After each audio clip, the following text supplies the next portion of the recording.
sejam todos bem-vindos ao Geladeira Podcast. Meu nome é Ariela Dutra, eu sou host desse podcast. E antes de iniciar esse episódio, eu quero falar com você que está iniciando o hábito de assistir podcasts. O Geladeira é um podcast que traz histórias reais e interessantes sobre alimentação e comportamento. E os episódios são semanais, você pode assistir no teu ritmo, indo tomar banho, indo para o trabalho, para a academia, pode pausar, acelerar, fica à vontade. Toda semana tem um episódio, segue a gente no YouTube, no Spotify. E hoje eu vou conversar aqui com uma pessoa que é professor, neurocientista, pai de 3 filhos, diretor científico da Escola de Neurociência.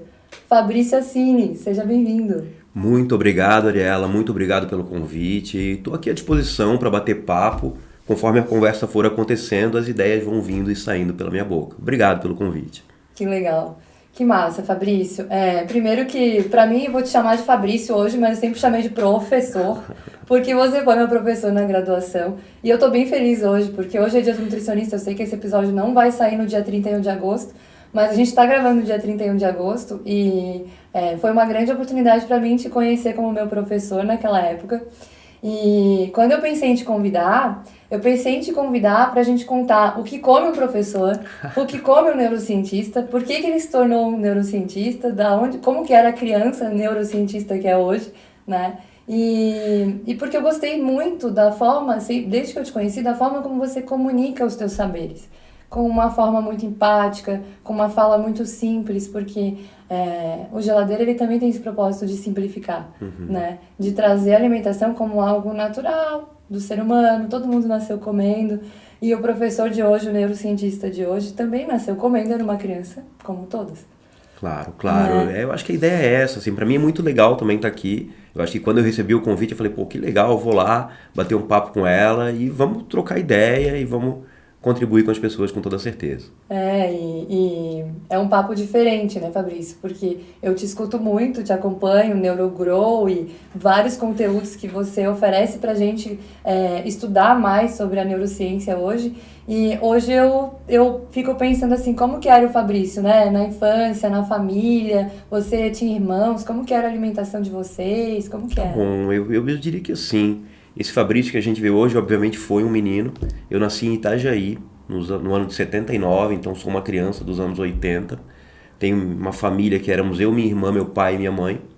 E eu diria que minha mãe era uma mulher à frente do tempo dela, porque nos anos 80 nós já comíamos arroz integral, nos anos 80 nós já tínhamos açúcar mascavo em casa, nos anos 80 nós já íamos para a loja de produtos naturais.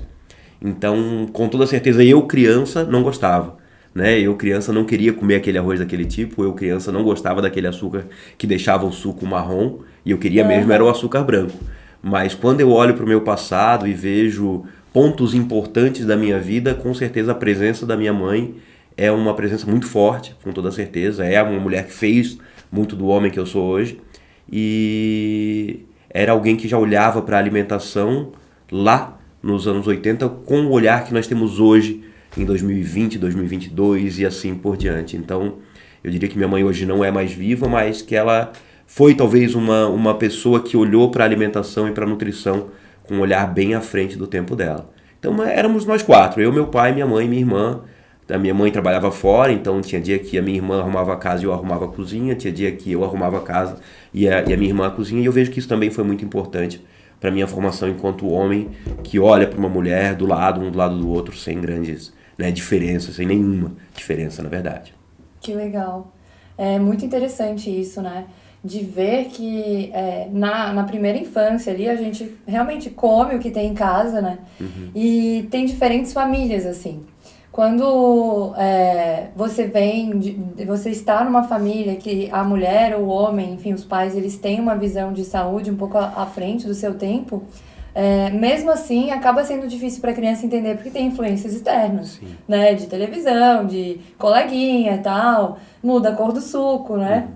E é desafiador para os pais, né? Então, esse processo assim, de entendimento do que é saúde, ele vem sendo disseminado aos poucos e no início é sempre um esforço, depois se transforma em força, né, Fabrício? Não é algo que você naturalmente, como criança, vai pensar, nossa, açúcar mascavo é bem melhor porque faz bem para a saúde. A criança não faz essa analogia, né? É especialmente uma criança dos anos 80. Eu diria que os anos 80 foram uma década, vamos dizer assim, muito diferente em uma série de quesitos. Por exemplo, nos anos 80 nós tínhamos cigarrinho na forma de chocolate. Então você Nossa. comprava um maço de cigarro de chocolate, botava na boca, fingia que estava fumando e comia chocolate. Você está entendendo do que eu estou falando dos anos 80? Era outro mundo, era uma outra década que a gente não concebe isso no ano de 2020, né? Então, a educação nutricional que hoje é feita nas escolas, né? Por exemplo, eu tenho 3 filhos. Hoje, o meu filho mais novo e o do meio já tem uma nutricionista que dá aula para eles. Então, ele já vem da escola com outro pensamento. Nós não, anos 80 era cigarrinho de chocolate e era o mínimo do que tinha, né?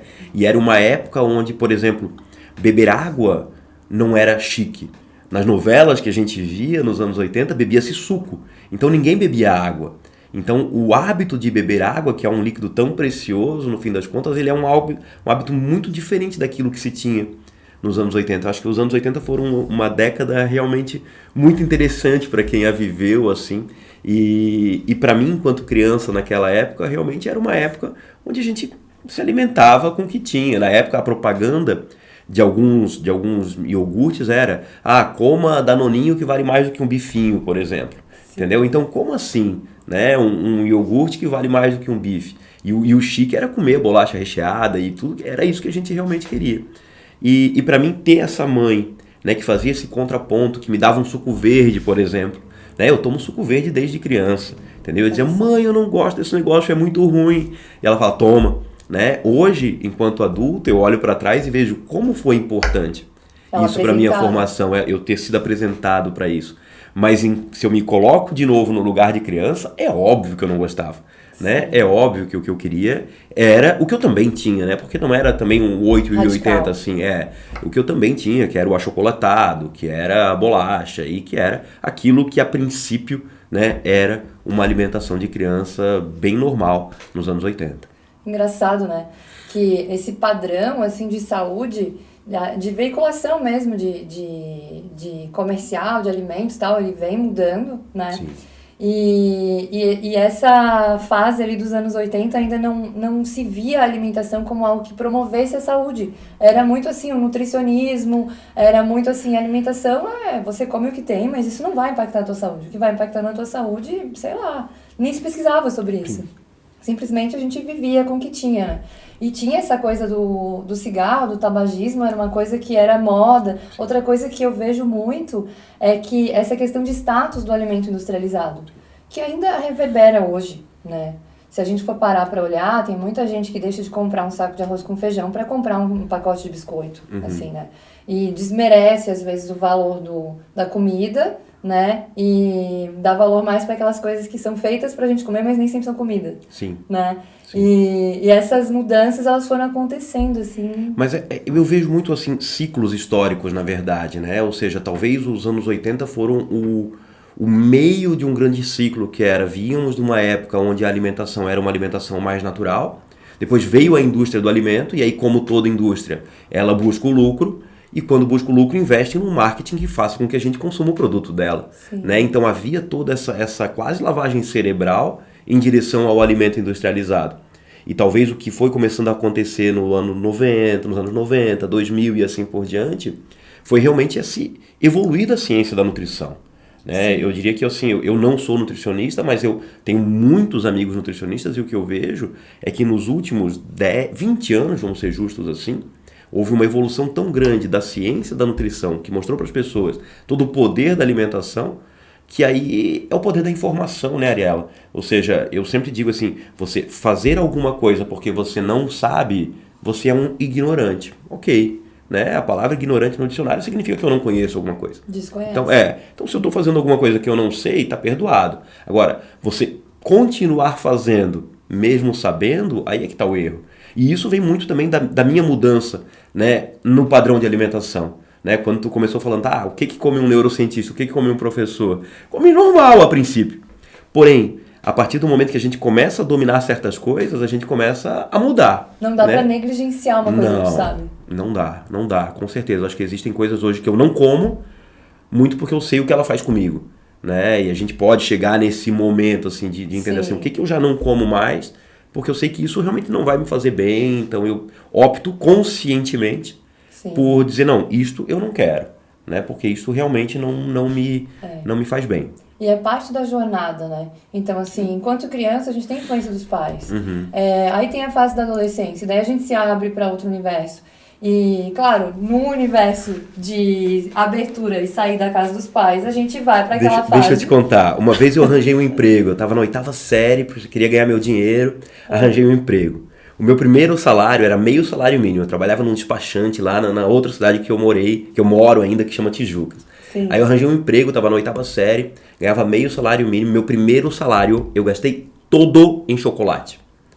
Quase aquela coisa libertadora, assim, dizer assim, não, ó, chega de suco verde, chega de açúcar mascavo, chega de arroz integral, assim, meu primeiro salário foi todo em chocolate, todo, gastei tudo. Comi tudo em chocolate, assim, pra mim foi libertador. Então é muito disso, ou seja, a gente vem na infância, né, comendo, felizmente, pro bem ou pro mal, porque às vezes os pais já não pensam muito nisso. Comendo o que o pai e a mãe, teoricamente, mandam. E quando eu cheguei no meu primeiro salário foi quando eu estava na 8ª série, o primeiro emprego que eu tive.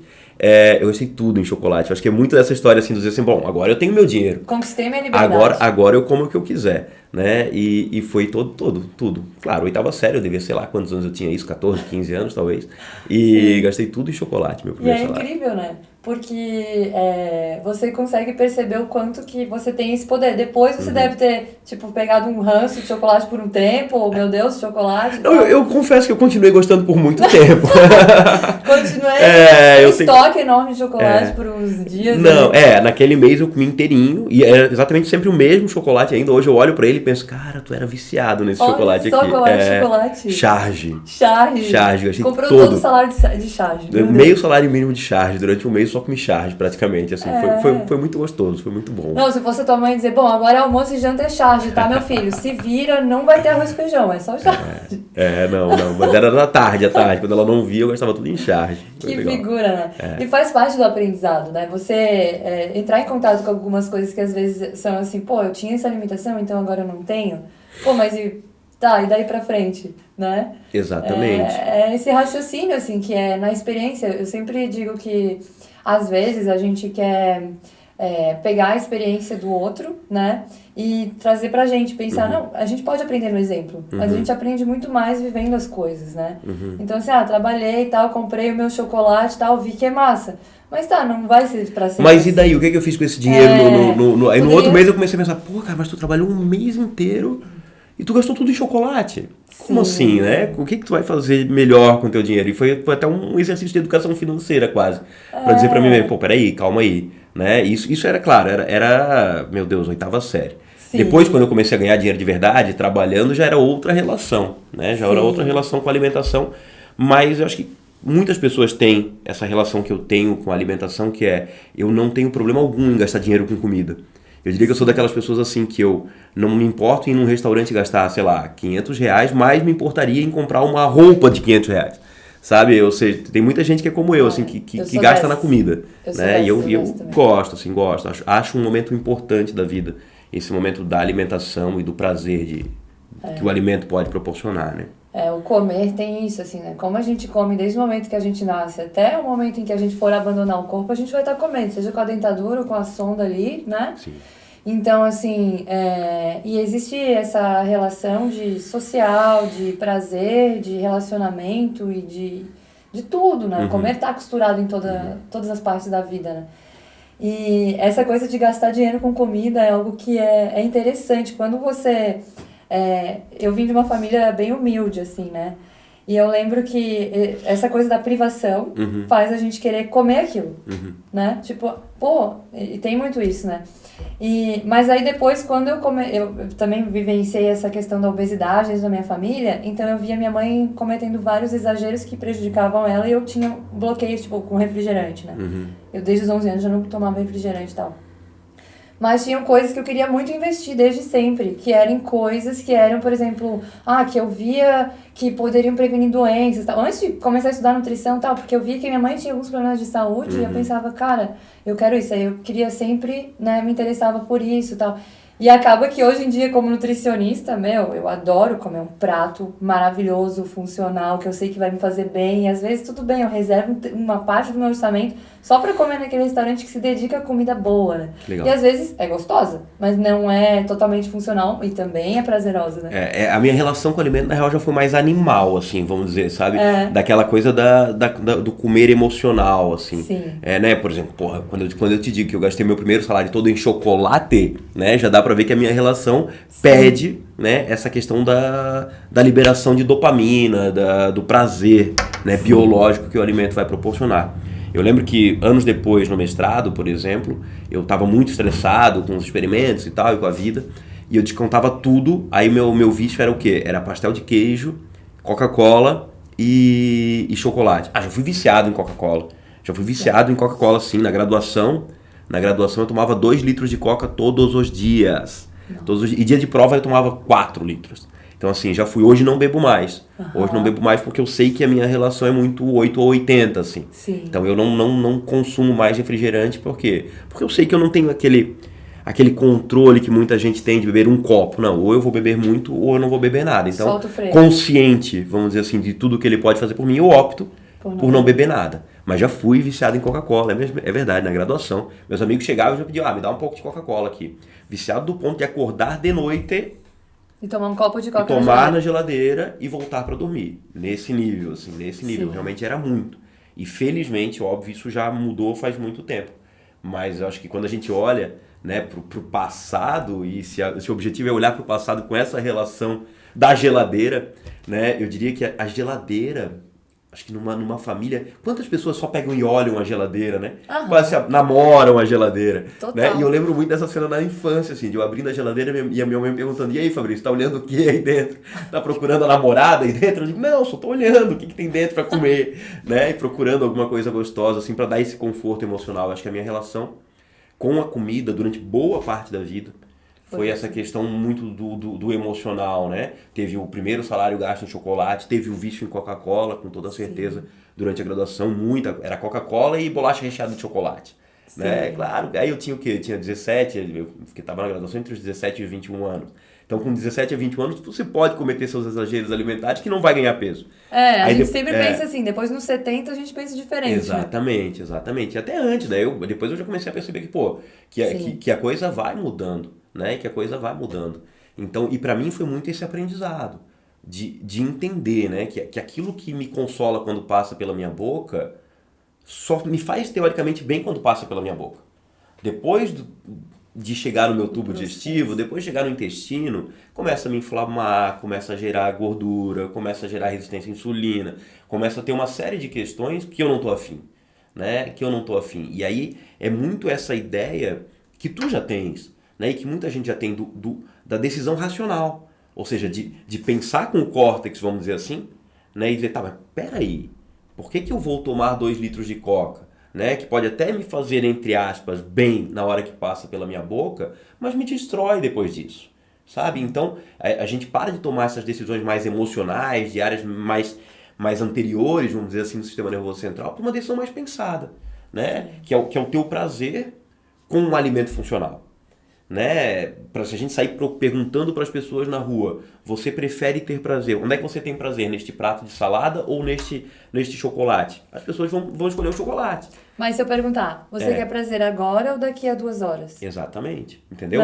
Ou para aquelas pessoas que já dominam tudo que o prato de salada vai fazer, ela já consegue escolher o prato de salada, porque ela sabe que é ali que está o prazer de verdade, sabe? Eu acho que é muito isso que aconteceu comigo, de eu começar a entender o que a Coca-Cola, a coxinha, o sonho de valsa, o cachorro-quente, a pizza faziam comigo em curto, médio e longo prazo, e o que aquela alimentação que minha mãe me pedia para eu comer, e que depois na adolescência e na juventude talvez foram pontos de briga, de conflito, porque óbvio que para aquela mãe que me fazia beber suco verde na infância, eu bebia, ver o filho viciado em Coca-Cola, era um ponto de conflito, né? Mas aí eu já era um cara que já teoricamente mandava em mim, então aí eu comecei a perceber, mas isso aqui daqui pra frente não vai ser tão bom, né? Daqui pra frente não vai ser tão bom. Então, ou eu começo a mudar esse tipo de hábito, ou não vai dar certo. E aí também vem a importância dos filhos. Ou seja, de dizer assim, mas que exemplo que eu quero dar para essas crianças? Aí vem sabe? outro momento da vida, né, Fabrício? Exatamente. Quando você começa a ver, pô, eu quero ser melhor, mas além disso, eu quero que eles sejam melhores, Do que eu. né? É Exato. sempre uma evolução nas gerações. Mas é muito incrível que essa relação, né, emocional com o comer é algo que é amplo, assim, né? A gente pode falar aqui diversos fatores que fazem com que o ser humano ele se ancore na comida, no prazer momentâneo, assim. E acontece algo dentro do cérebro, né? Você sabe muito bem explicar isso, fala muito bem disso, que é essa alteração realmente, né? Então, quando o ser humano ele busca o prazer imediato, é porque realmente ele está com um desequilíbrio antes, com faltas, né? Com processos, às vezes, frustrações, expectativas, tem toda uma parte emocional envolvendo até que a pessoa, enfim, busque o prazer no alimento, né? Isso, às vezes, a criança está numa monotonia, né? Tá sem uma atividade física, tá sem um engajamento em alguma coisa. O adolescente, às vezes, está buscando o seu propósito de vida e, às vezes, está procurando, sei lá, que curso que ele vai fazer na graduação, está estudando para o vestibular, está sobrecarregado, tá numa fase, né? Se descobrindo, autoafirmação, aí tem influência. Então, tem várias coisas que geram ali nessa primeira parte esse processo de vínculo emocional com o alimento, né? Eu sempre digo assim, ó, ser humano busca prazer. Que bom, amém. Ou seja, merecemos ter prazer. Então, assim, quer ser popular numa festinha de criança, por exemplo, joga uma pra cima. Né? Pô, jogou uma pra cima, tu tem que estar preparado para jogar várias. Sim, quer ser mais popular ainda, gira com uma criança. Cara, aí tu vai ser o cara mais famoso dessa festa. Sim. Sabe? Então, o cérebro humano, ele pede prazer, ele busca prazer, e que bom que ele busca prazer. A busca por prazer nos motiva, né? Motivação. Qual é o motivo que eu tenho para fazer determinada ação? E muitas vezes o motivo para essa ação é um prazer que eu vou receber, seja imediato ou seja futuro. Essa é a ideia. Sim. E desde sempre, a gente faz essa associação, é um aprendizado no fim das contas.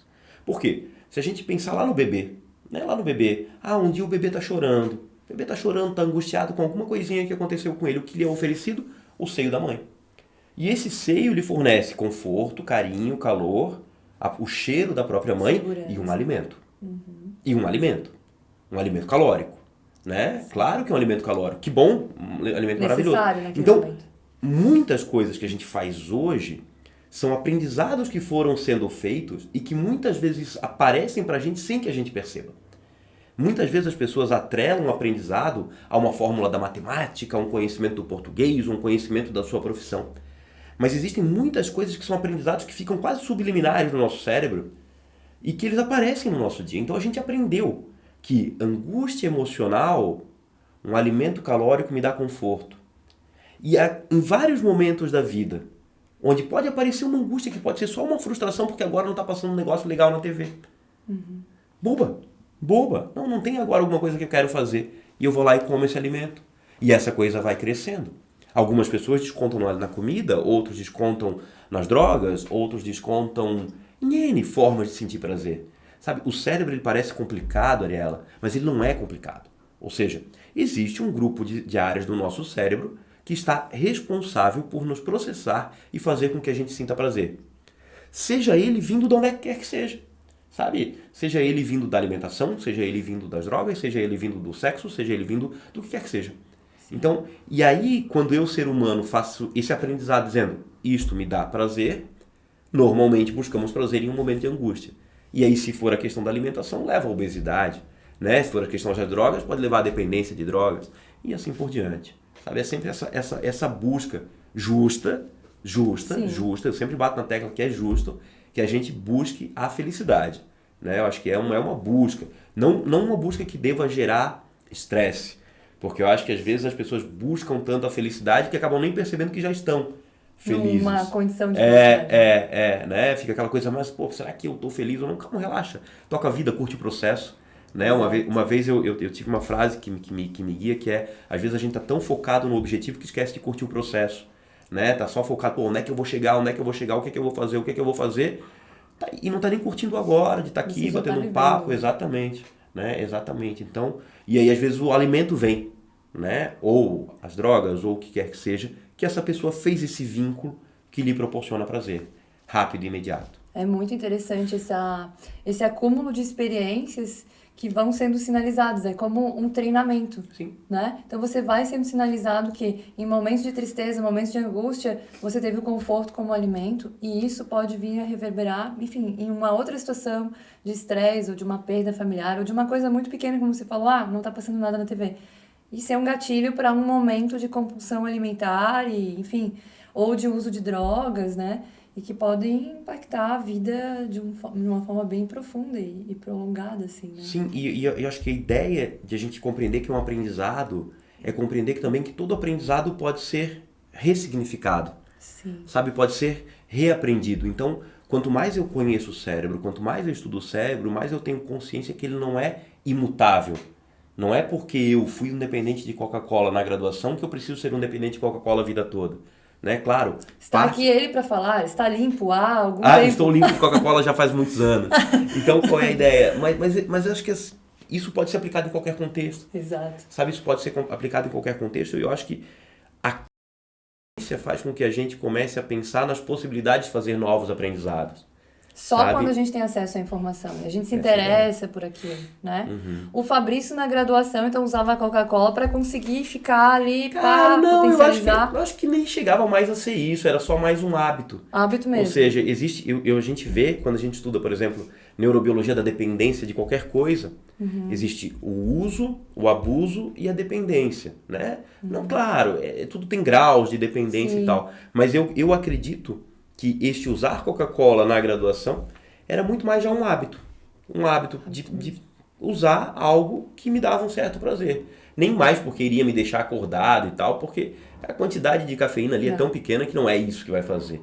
Né? Mas era mais um hábito que estava sendo perpetuado. E existem pessoas que formam um hábito com maior facilidade, né, do que outras pessoas. É diferente. Interessante. Ô Fabrício, e aí você resolveu ir pra graduação. Como é que foi essa escolha? Cara, eu escolhi farmácia. Eu fiz farmácia porque eu gostava de química. Gostava de química. Tomava banho, lógico. Lia o rótulo do shampoo enquanto tomava banho. E estava escrito ali no shampoo farmacêutico responsável. Por isso que eu resolvi fazer farmácia. Quero ser responsável pelos shampoos. Eu quero fazer shampoo. Não, eu falei pra minha mãe, vou fazer farmácia pra fazer shampoo. Minha mãe falou, filho, se tu fizer um shampoo bem bom e a mulherada gostar, tu vai ficar rico. Eu falei, fechou, vou fazer farmácia pra fazer shampoo. Hoje nem cabelo não tenho, né? Podia lavar a cabeça com qualquer coisa, mas fiz farmácia pra fazer shampoo.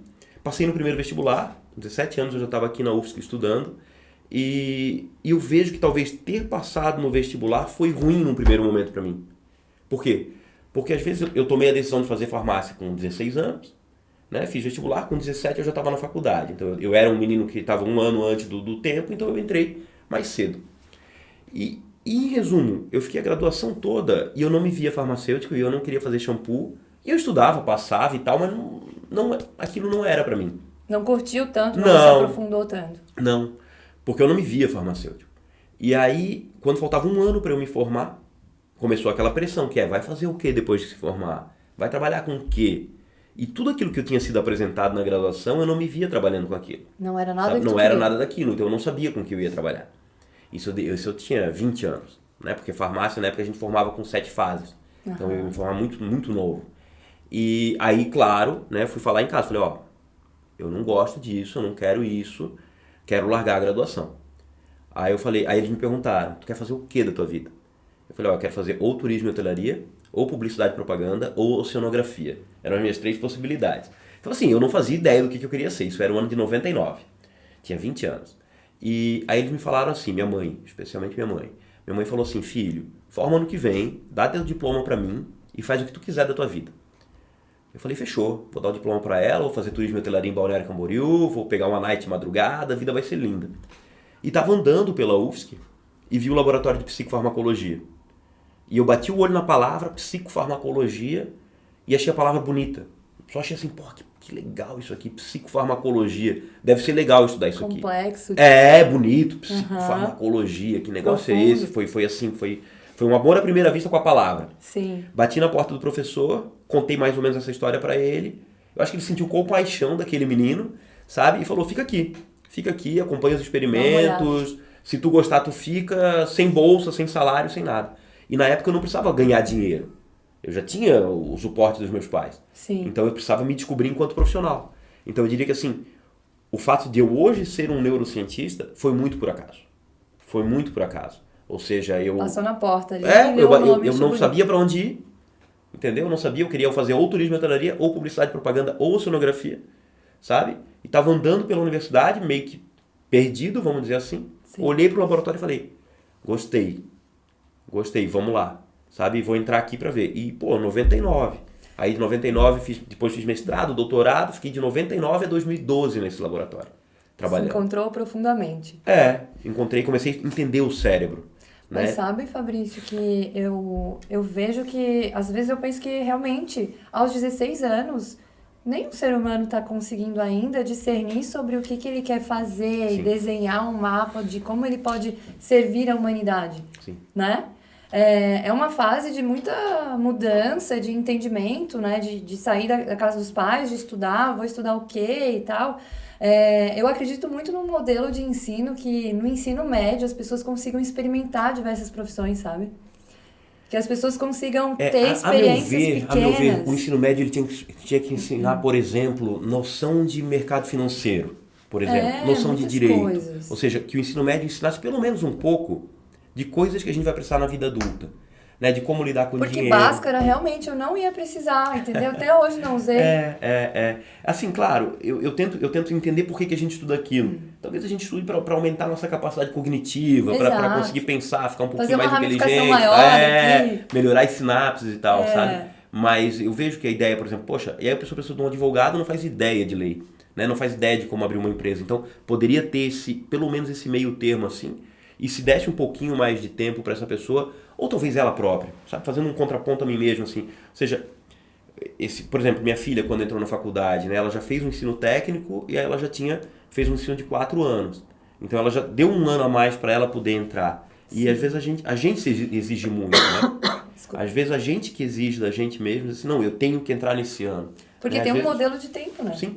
Só que às vezes se a gente não entrar e desse mais um ano, por exemplo, se eu não tivesse passado no primeiro vestibular, eu não sei se eu teria sido um neurocientista. Sim.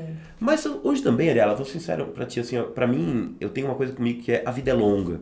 Sabe, a vida é longa. Quando a gente tem 20 anos, a gente acha que já tá velho. Cara, hoje eu tô com 43 e eu tô aqui pensando o que eu vou fazer depois dos 50, sabe? Então eu já tô num outro processamento de tempo, vamos dizer assim, de compreender que, cara, a gente tem todo o tempo do mundo. Eu já vivo talvez o meu plano D de vida. Sabe? Deu um plano D. Ou seja, o Fabrício que pensava aos 17 anos que ia ser farmacêutico para fazer shampoo. Depois o Fabrício que foi fazer mestrado achando que ia ser um cientista no mundo inteiro. Depois o Fabrício que foi professor universitário durante um tempo. E hoje o Fabrício que é um professor empresário digital. Sabe? Então assim, e a vida sempre foi boa. Sabe? Sempre foi boa. Então hoje eu tento dizer para as pessoas assim, cara, vive aquilo que tu estiver fazendo agora, direito. E para um pouquinho de te preocupar com o que tu vai fazer daqui a 5 anos. Sim. Faz direito isso aqui, faz bem feito. Porque uma coisa que é muito clara pra mim é assim, ó, dinheiro aparece. Sabe? Dinheiro aparece. Se tu fizer, se tu se mexer, o dinheiro vai aparecer. Entendeu? De alguma forma ele vai aparecer. Só que às vezes a pessoa bota o dinheiro na frente e ele parece que ele some. Sabe? Fica não, vou fazer isso pra ganhar dinheiro. Cara, trabalha, faz uma coisa que tu gosta, né? Te dedica, te empenha, faz direito. E ele vai aparecer. Isso é muito interessante. Isso é muito interessante, porque eu passei por essa fase também, assim. Primeiro que quando eu entrei na graduação, eu entrei e eu me deparei com estatística e algumas disciplinas muito básicas. E eu falei, cara, acho que eu errei. Eu gostava de nutrição porque a minha mãe era obesa, teve um quadro de câncer. Eu vi que toda a minha família tinha uma relação muito tóxica com a alimentação e eu interessada por isso. Mas eu não chegava naquelas disciplinas palpáveis. E eu achava que a nutrição não estava palpável. E eu fui para publicidade, fiz um semestre de publicidade. Falei, eu sou criativa, eu gosto de também. E depois daí, foi só eu ir para publicidade que eu entendi que eu amava nutrição. Legal. Mas assim, e essa fase de você ir e experimentar é necessário para você ir criando concepção e discernimento. Então, ter essas experiências são importantes. E mais do que tudo é não engessar a ideia de o que eu vou ser se eu escolher esse curso, né? Claro. Porque eu lembro que teve uma disciplina muito legal na nutrição, que era falando sobre toda a área de atuação do nutricionista, que era pouquíssimo conhecido naquela época. Eu me formei há 8 anos atrás, Fabrício. Naquela época era nutricionismo ainda, né? E, tipo, pouca gente sabia o que era nutrição. E assim, Existiam várias áreas de atuação e a maioria das minhas colegas queriam o quê? Sentar a bunda no consultório e receber uma fila de pacientes que entravam um a um no seu consultório, como se isso entrasse num passe de mágica. E o sonho do nutricionista era sentar no consultório. Só que, cara, o nutricionista tem uma missão no mundo que vai desde da pré-escola até os hospitais para os pacientes paliativos. Então, a gente tem uma jornada em todas as fases da humanidade, no restaurante, a gente tem uma jornada dentro da indústria, a gente tem uma jornada complexa, ramificada em todas as áreas. E o nutricionista, ele idealizou muito isso, assim, muitos, a maioria, né? E eu tentei desconstruir isso no decorrer da vida. Eu fui trabalhar na indústria e muita gente me falava assim, por que você não acha que você está sendo representante? Você não é nutricionista, você é representante. Eu falava assim, eu tô na minha missão. Mas sabe que tu falou um negócio legal, que eu acho que que as pessoas têm que ter muito claro, ou seja, não é porque você entrou com um determinado objetivo que obrigatoriamente você vai terminar com ele mesmo. Eu lembro que quando eu entrei no curso de farmácia, eu estava conversando com o professor e falei, professor, eu estou pensando quando me formar em fazer tal coisa. E ele olhou para mim e falou, garoto, tu vai mudar muito de opinião ainda durante o curso.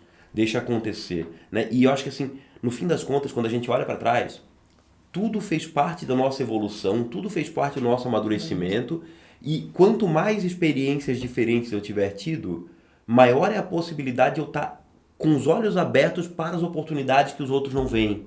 Sabe, né? Eu acho que existe a sabedoria dos ditos populares, e um dito popular é, em terra de cego quem tem olho errei. Mas o que é uma terra de cego num mundo onde todos enxergam?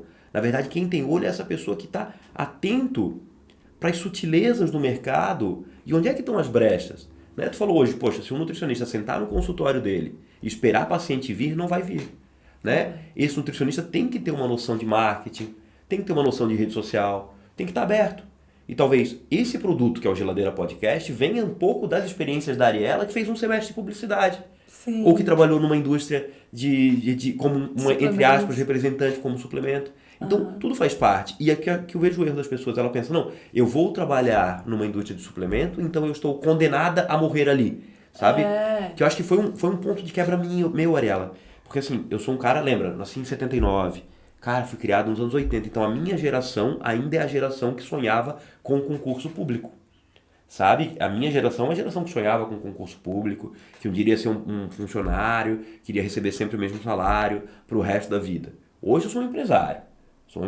Então, assim, hoje, se eu trabalhar, eu recebo. Estabilidade se eu não trabalhar, existe. não existe. Mas existe. Existe quando? Quando você compreende que se você trabalhar, irá receber. Então, eu crio a minha própria estabilidade.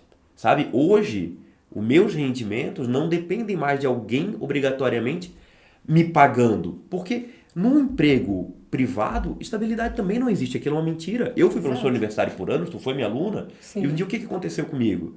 Me chegaram, conversaram comigo e falaram, olha, Fabrício, tu é um cara caro, tu é um cara bom, blá, blá, blá, mas tu é um cara caro, então o teu nome está na lista de demissão, você vai ser demitido, mas como a gente gosta de ti, a gente vai te dar uma oportunidade. Tu aceita trabalhar só um dia por semana?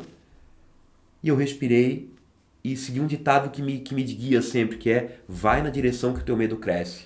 Sabe, eu tenho alguns ditados que me guiam e esse é um que me guia muito, que é, falei, cara, por que eu vou ficar aqui aceitando ganhar um dia só de salário? Sabe? Aí eu encolher, né? Encolher a missão. Encolher. Aí eu falei, cara, quer saber? Me demite que eu tô pronto para ir embora. E eu considerei que aquela rescisão que eles iam me pagar é como se eles estivessem me pagando para eu investir em mim mesmo. No Fabrício empresário, vamos dizer assim. Sabe? E para mim foi a melhor coisa. Hoje, por exemplo, eu não me vejo mais tendo que bater ponto. Não me vejo mais tendo que, assim, todo dia trabalhar em tal horário, assim por diante. Eu quero ter a oportunidade de guiar a minha agenda conforme a ondulação, por exemplo. Sabe? Pô, tem suel de leste, eu não vou trabalhar de manhã. Entendeu? Por quê? Porque eu sei que vai dar onda, cara. Sabe? E aí eu vou pegar onda. Então, a ideia é que as pessoas, assim, quando olham para alguém que, entre aspas, né? Esse cara é bem sucedido. Pensam que as coisas foram fáceis. Sabe? Pensam que, assim, que não trabalhou. Pensam que não se arriscou. Pensam que não enfrentou o medo. Herança, pô, quer me irritar, fala que eu tive sorte, cara. Não sabe, não faz ideia de quanta coisa eu já fiz. Pô, antes de trabalhar onde tu me conheceu, eu trabalhava no Oeste. Eu fiquei 4 anos e meio pegando um ônibus às 9 da noite e chegando às 6 horas da manhã para trabalhar. entendeu? Para trabalhar, cara, para dar aula era 500 Qual era a cidade? quilômetros. Concórdia. Concórdia. Então eu morava aqui no litoral e eu ia para Concórdia. Pegava um ônibus às 9 horas da noite em Itapema, chegava em Concórdia às 6 horas da manhã e ia dar aula, entendeu? Não foi um semestre dela, foram 9 semestres, 4 anos e meio, tá entendendo? Para um dia vir para cá, e aí já viajei por esse Brasil inteiro dando aula, sabe? As pessoas dizem, mas viajar é legal. Cara, vai conhecer a malha aérea brasileira, para tu entender como é que funciona, perder uma conexão, Nossa. entendeu? E assim por diante. Então, é tudo um processo, sabe? É tudo um processo. Hoje eu vejo que as pessoas olham para mim e pensam, poxa, que legal que esse cara tá fazendo isso, assim por diante. Eu digo, maravilhoso, né? Maravilhoso. Mas assim, entenda que houve um processo. Houve aquele cara que um dia queria largar tudo, conhecer um laboratório de psicofarmacologia, fez um mestrado, se ferrou no mestrado, largou o mestrado, foi dar aula, voltou, sabe? Então tem toda uma conversa assim para entender o processo que as pessoas chegam. Acho que a mensagem que eu diria é muito essa, assim, curta o processo, respeite o processo, né? Não queira acelerar. Eu lembro que uma vez eu dizia para um grupo de alunos meus, cara, vocês querem se formar e já querem começar de patrão, sabe? Já querem começar de gerente, já querem começar no topo.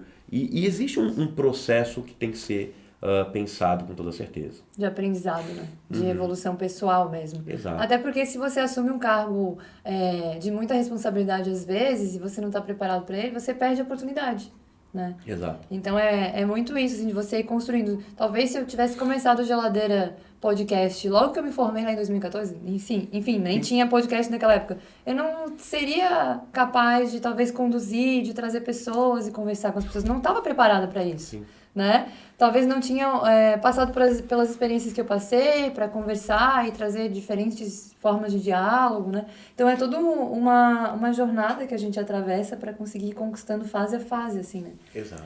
E esse ponto ali, voltando no ponto de estudar e a graduação e ter que fazer as escolhas precocemente, isso acontece para muitos jovens, assim, né, Fabrício? E a gente conseguir ter esse tempo de encontrar a missão, porque uma coisa é você estar trabalhando, outra coisa é você estar realmente se sentindo que você está entregando, né? E às vezes a gente passa por fases, eu já passei por fases que eu estava em momentos profissionais que não era exatamente o que eu queria estar fazendo, mas eu tirava o melhor daquilo e aprendi o máximo para depois aplicar no próximo momento que ia acontecer, né? Então a gente tem essas fases, assim. E isso influencia muito, enfim, na fase que a gente tá da vida, né? E teve algum momento, assim, ali na graduação, nessa fase transitória, que você chegou a se questionar, que você pensou sobre a tua qualidade de vida, sobre a tua saúde? Teve algum momento de saúde ou de impacto? Claro, assim? com toda certeza. Eu diria que, assim, se eu olho para trás e penso, poxa, num momento desse... tem aquela história dos setênios e de organizando a vida de 7 em 7 anos e tal, né? E eu lembro que quando eu fiz 35 anos... Quando eu fiz 28, eu planejei o que eu queria estar nos 35. E eu cheguei nesse objetivo com 33, então eu me dei 2 anos, vamos dizer, de folga, vamos dizer. Aí quando eu cheguei nos 35 anos, eu olhei para mim mesmo lá na universidade que eu trabalhava. Quem que eu era? Eu era um cara que já me via professor, sempre gostei de dar aula, acho que também nunca imaginei que ia ser professor. Caí dentro de uma sala de aula muito por acaso. Rápido, só um parênteses, assim, por que eu caí dentro de uma sala de aula? Eu fiz mestrado porque eu queria ser um cientista, vamos dizer assim. Só que eu sou pai desde muito novo. Então eu não queria ir embora, porque fazer ciência no Brasil de verdade não existe, né? No Brasil a ciência é muito pouco valorizada. E eu não queria ir para fora porque eu não queria ficar longe da minha filha. E eu fiz o mestrado e meu mestrado deu todo errado. Deu tudo errado. A gente pode conversar sobre o mestrado depois. E quando eu terminei o mestrado, muito provavelmente eu estava fazendo depressão, e eu só tinha uma certeza na vida, que é, eu não posso ficar aqui dentro desse lugar. Que era lá o Estava departamento. passando por uma situação de depressão? É muito possível, muito possível. Não fui procurar o diagnóstico, mas hoje, quando eu estudo depressão e eu vejo que eu estava, como eu me sentia lá, é muito possível. Sim. Então eu só tinha uma certeza, que era, eu não posso ficar aqui dentro. Eu chegava no laboratório de manhã, olhando para a hora que eu ia sair. Assim, sabe? Saía para almoçar e não conseguia mais voltar. Essa fase, esse ambiente de laboratório da ciência, ele é um ambiente muito solitário, isolado às vezes. E eu sinto que falta às vezes uma conexão entre campo e ciência, sabe? Um momento assim da pessoa conseguir ver o que o estudo dela, o que ela pratica, ter um pouco da experiência para conseguir sentir. E o experimento com o animal, ele tem um problema que é a resposta depende do animal, né? Então eu tinha uma filha, contas a pagar, pensão alimentícia, e eu tinha uma bolsa do CNPq que era meu salário, e a bolsa acabava e o experimento deu errado. Então a pressão era muito grande, vamos dizer assim. Mas em resumo, fui parar dentro de uma sala de aula, comecei a dar aula. E com 35 anos então, eu olhei pra mim mesmo e falei, cara, tu dá aula todo dia de manhã, todo dia de noite, e final de semana tu viaja pra dar aula em pós-graduação. Tipo, eu não ganhava mal, ganhava bem, ganhava muito legal, assim, ganhava muito bem. Só que eu trabalhava muito. E aí eu já tinha uma filha, já estava com meu segundo filho, e eu pensei, cara, tu não vai ver teus filhos crescerem. Era o momento da junk food ao extremo, né? Porque eu ganhava bem, e aí eu descontava aquela coisa. Não é nem descontar, é aquela coisa do eu mereço. Né? Pô, Cansaço, trabalhei praticidade. das 7 da manhã às 10:30 da noite, eu mereço tomar umas cervejas aqui agora, comer bem e assim por diante. Sim. E realmente sobrepeso e assim por diante. Aí eu olhei pra mim mesmo e falei, Fabrício, cara, desse jeito não dá, tu vai ter que mudar. Mas eu acho que essa é a grande sacada, ou seja, só que eu não botei pra mim de objetivo mudar a minha vida por completo amanhã. Por quê? Porque eu não podia largar tudo aquilo que eu tinha, sabe? E aí o que eu comecei a fazer? Eu comecei a organizar meus cursos. Eu sabia que, né, que as pessoas me elogiavam muito dando aula, eu falei, cara, eu vou começar a organizar meus cursos.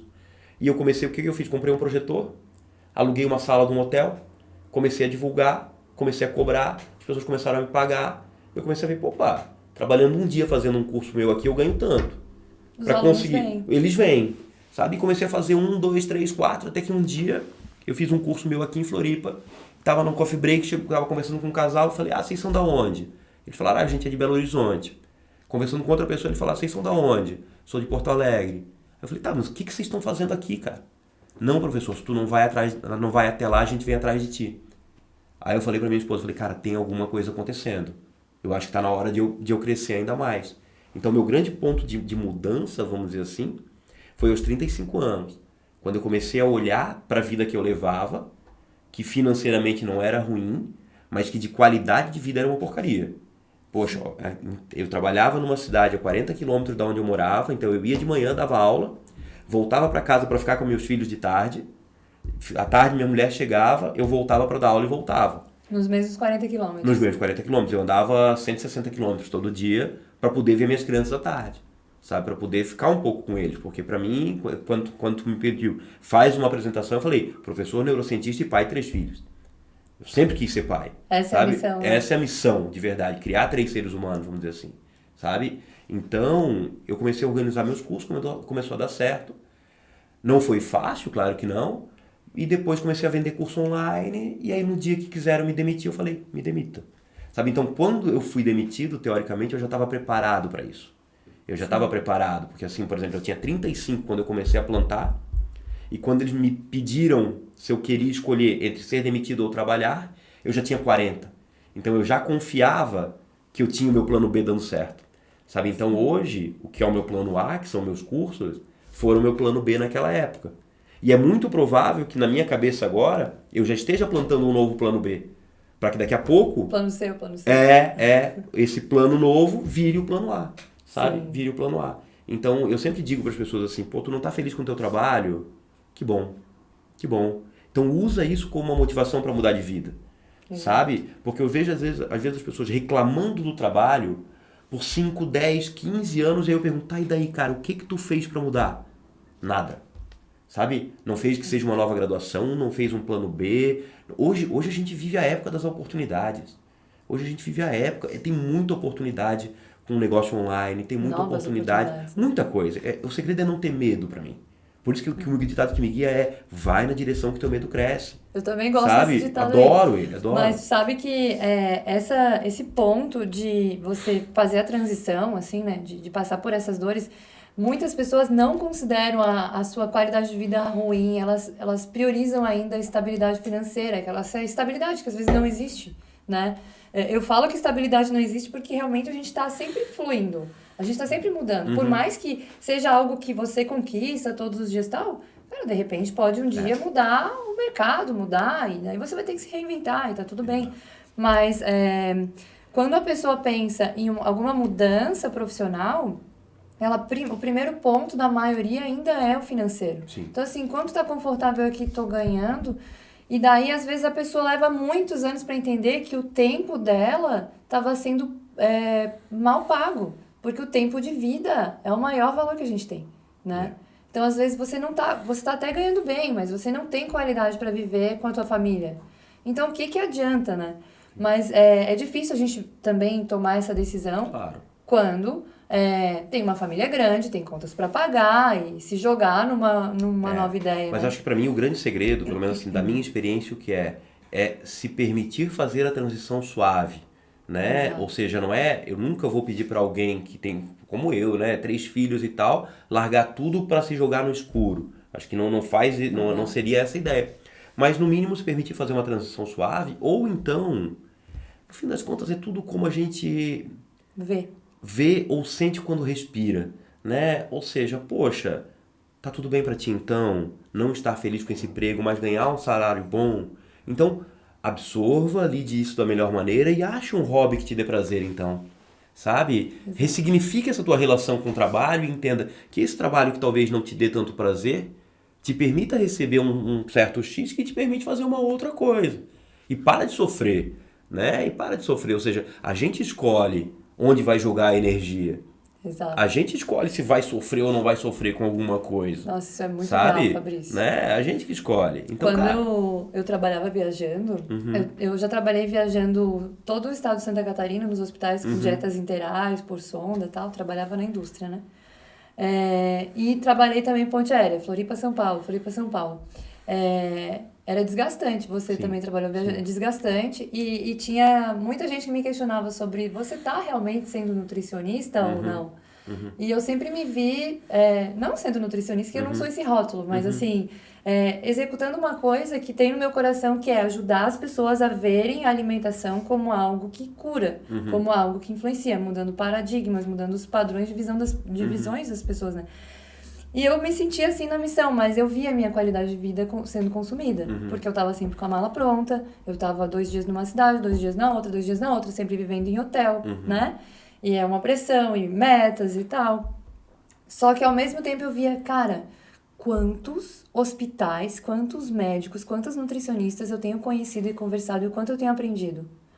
Isso vai ser bom no futuro. Talvez agora tá sendo extenuante e tal, mas é um aprendizado profundo. Então, assim, às vezes a gente tá naquele momento de aprender e de ralar um pouco. Faz parte, eu acho que o ser humano tem uma fase de ralação. E até que às vezes bota um pouco em jogo a saúde, assim, né? Dorme um pouco menos, come não tão bem, tal. Mas vai chegar aquele momento, e isso se repete muito aqui no episódio, Fabrício.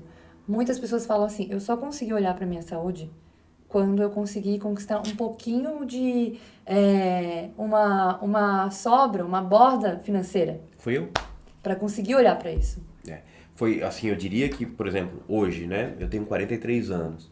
Se eu olho para trás e penso assim, quando eu comecei a cuidar de verdade da minha saúde, cara, eu diria que faz 5 anos. Porque naquela época do trabalhar todo dia de manhã, todo dia de noite, viajar final de semana, eu trabalhava. E foi bom aquela época. Sim. Porque me permite dar qualidade de vida hoje. Sabe, hoje quando eu olho para pessoas da minha idade, assim, eu vejo que aquelas que mais se empenharam naquela época são as que estão mais tranquilas hoje, vamos dizer assim. Para mim, melhor evento que aconteceu na minha vida foi ter sido pai da Mariá quando eu tinha 22 anos. Sabe por quê? Porque me fez começar a correr atrás em outro nível. Né? Então eu perdi, vamos dizer assim, aquele momento dos 26 anos, 27, que tá ganhando dinheiro e tá livre para fazer o que quiser. Né? Mas eu ganhei muito dessa vontade realmente de fazer as coisas muito antes do que todo mundo. E hoje, quando eu olho pra trás, eu digo, cara, que momento importante foi da minha vida aquele. Sabe, de me botar no eixo e dizer, tá, vamos lá. Foi o momento que eu comecei a comer salada, né? Quando é que eu comecei a comer salada? Quando minha filha nasceu. Porque eu falei, cara, se tu quer que essa menina coma salada, o teu prato tem que estar cheio. Eu lembro que uma vez eu tava num restaurante e os meus filhos fazem uns pratos que botam umas cores, tem uma salada no prato das crianças, assim, sempre. E aí uma mãe olhou, ai, que bonito que os teus filhos comem salada. E o meu prato tava cheio de salada. E o dela não tinha nada. Só tinha o carboidrato ali, sabe? E aí na minha cabeça veio, peraí, como é que tu quer que o teu filho come salada se tu não come salada? Né? Mas claro que eu não falei, porque eu disse, cara, a mulher nem me conhece, não vou ficar aqui falando isso pra ela. Mas a ideia né? Eu acho que quando a gente olha pra trás, a gente vê a importância desses momentos, a importância da chegada de um filho ou de outro, assim por diante, também para nossas mudanças em direção à busca de qualidade de vida, né? Então, se tu me perguntar, Fabrício, quando é que tu começou a comer salada? Com 22 anos. Com 22 anos. Quando a filha nasceu. Quando minha filha nasceu. Manga, eu devo ter comido depois dos 30 anos. sabe? Depois dos 30 anos. Então Você tinha bastante restrições alimentares, assim? Não, cara, não era restrição, não era questão de tolerância. É um adulto com paladar de criança ainda. Sim. Entendeu? Né? Que eu tinha minha mãe que tinha toda aquela questão, mas eu tinha minha independência. Então eu era um adulto que gostava de comer bobagens. Sim. Sabe? Bobagens. Eu gostava de comer o salgadinho, eu gostava de comer o refrigerante, eu gostava de beber cerveja. Eu acho que é uma geração muito relacionada com a cerveja, a minha relação. Sim. E então... era isso, não era restrição não tenho nenhuma restrição alimentar. Era mais realmente esse adulto que ainda não desenvolveu um paladar de adulto, sabe? E que o desenvolver o paladar de adulto foi por causa da minha filha, inicialmente, e por causa da convivência com os nutricionistas. Ou seja, quando eu comecei a conviver com vocês e comecei a entender de verdade o que está acontecendo, aí é aquilo que eu disse, ou seja, não fazer uma coisa porque você ignora está perdoado, mas fazer alguma coisa sabendo, para mim não dá, para mim não funciona. Aí impacta, né? Porque você não consegue se omitir aquilo, né? Exato. Eu sempre vejo que a informação ainda é a melhor forma da gente conseguir mudar, curar as pessoas e fazer com que elas tenham impulso. Porque assim, vamos lá, uma pessoa tem um diagnóstico aqui de uma doença, enfim. Ela vai aderir ao tratamento, se for um tratamento em casa, por conta dela, ela só vai aderir se ela acreditar, se ela... Tá. E daí, antigamente, a gente fazia isso porque a gente confiava cegamente no médico, né? No nutricionista. Hoje em dia, a pessoa que busca um atendimento, ela vai lá pesquisar se aquilo ali realmente funciona ou não. Ela não quer tomar qualquer coisa sem ir atrás e buscar. Então, hoje a gente tem informação e, mais do que isso, a gente tem pessoas que têm interesse em saber se aquilo realmente funciona ou não. Então, as pessoas estão com mais acesso à informação. Elas a maioria não está se jogando num tratamento sem acreditar e sem saber e sem se interessar por aquilo, né? E eu vejo que esse é o desafio aí da nutrição e das pesquisas, enfim, de neurociência e de tudo. A gente entender que cada vez mais as pessoas estão buscando e elas vêm informadas, né? Elas querem saber, aprender.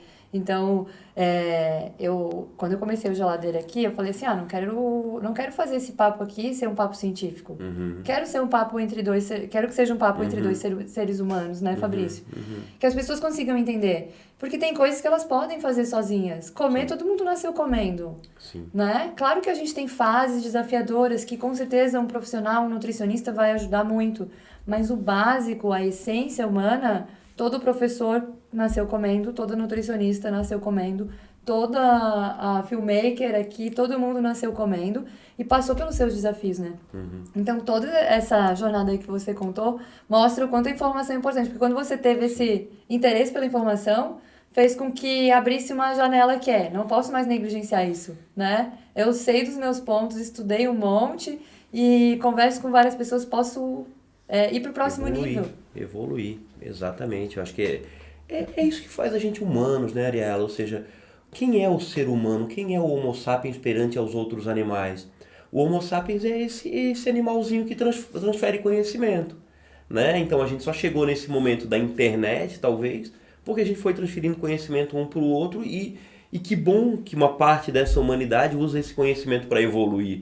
Né? Tomara que o número cada vez maior de pessoas use o conhecimento em prol da evolução própria e, consequentemente, se todo mundo evoluir um pouquinho, a espécie evolui, né? A espécie evolui com toda certeza. Então, a gente que é profissional da saúde, que atende um paciente, eu sempre gosto de dizer assim, por exemplo, eu sou professor da forma mais cômoda, que é o quê? As pessoas pagam para me ouvir, né? Mas um profissional da saúde, ele é professor de alguém que está lá no consultório dele.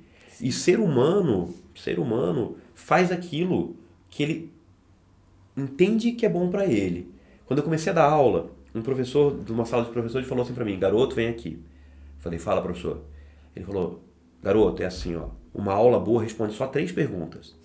Uma aula boa responde 3 perguntas que são o que, para quem e por quê. Se quando tu estiver falando, tu conseguir entender o que tu tá falando, para quem tu tá falando, e por que aquele alguém deve ouvir o que tu está falando, se tu deixar claro por que ela tem que te ouvir, a tua aula sempre vai ser boa. E é só isso que me guia quando eu estou dando aula. Se eu estou estudando alguma coisa, eu penso, por que aquela pessoa que eu vou falar deve ouvir o que eu estou falando? E quando eu consigo deixar claro para ti por que tu tem que me ouvir, tu presta atenção em mim. Então, o grande segredo, talvez, de um podcast, o grande segredo da gente que produz conteúdo para as pessoas, é deixar claro para as pessoas, tá, e daí? E daí? Por que você deveria me ouvir? Né? Por que você vai crescer? Então, quando eu estou dando uma palestra, eu boto de meta, nos primeiros 5 minutos eu tenho que deixar claro para ti o que tu vai ganhar nos próximos 50. Para que aí tu me dê a tua atenção, sabe? É muito mais sobre como você vai crescer estando perto de mim, do que como eu posso crescer ou de como eu posso fazer ou não, sabe? Então, é muito essa relação, né? E hoje as pessoas, a gente vive no momento da informação e é legal que a gente tenha pontos de referência também, né? Que a gente tenha podcasts, que a gente tenha locais onde a gente possa também confiar na informação. Porque fazendo um contraponto, o excesso de informação pode ser bom ou ruim, Sim. dependendo de como a pessoa lida, né, com esse excesso de informação. Pode se intoxicar com informação, né, Fabrício? Também. Mas é muito interessante. Eu lembro de algumas coisas das tuas aulas. Essas perguntas eu sempre lembro. Eu lembro da cinetinha. Sim. E das paradas, né? E daí eu tava falando aqui com o pessoal antes de você chegar, eu falei, pô, o Fabrício era meu professor, cara, eu ficava fixada na aula dele, cara, ele tem uma comunicação muito boa. Também, ele é neurocientista, ele já estudava como focar a pessoa, né?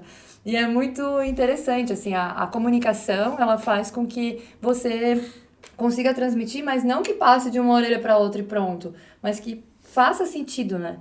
E tem identificação? Claro que tem. Tem que ter identificação. Às vezes uma história não fixa, né? Então, assim, uma experiência que tu teve talvez seja muito distante da realidade, ou a minha e tal, mas o mais interessante é essa forma de trazer as coisas de uma forma muito lúcida, muito clara e muito simples, assim, né? Para que a gente consiga simplificar, às vezes, a complexidade. Eu acho que a grande sacada de hoje, da gente conseguir comunicar a alimentação ou qualquer tipo de ciência, é simplificar a comunicação para as utilidades no dia a dia, assim, né?